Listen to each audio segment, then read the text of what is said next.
They do not, they have these really sharp teeth, and I can't really see it very well, but they have these very fang-like teeth, yet they have no developed organs, so they cannot feed. So they've got an eye and they've got teeth, but they can't feed. They actually absorb their food through their skin. And so that's a challenge. It's definitely not your standard fish in terms of reproducing them in captivity. And for many, many years, there has been a strong emphasis on trying to produce these types of larvae because eels are such an important and high-value food product in Asia.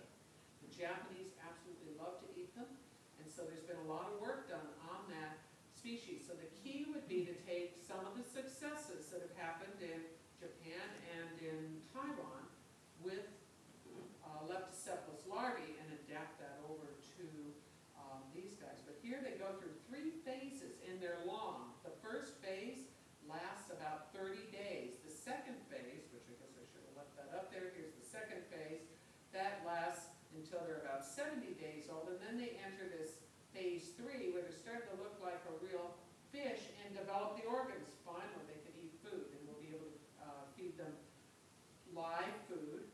Here's a late phase 2 fish, just before they're beginning the final metamorphosis into something that looks like a fish.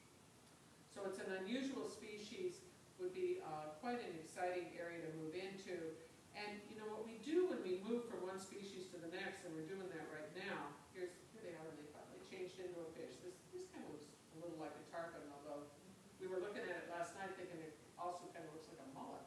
But there's no aquaculture technology. I did a lot of research on this over the last few days to see, is anybody working on these guys? What they've done is they've done what people do when they're trying to solve a new species, is they'll go out and collect little ones, and they'll start working on different parts of the life cycle. And that's where the best way to start out. So you go out and you get the little larvae, and you try to work on culturing them in captivity.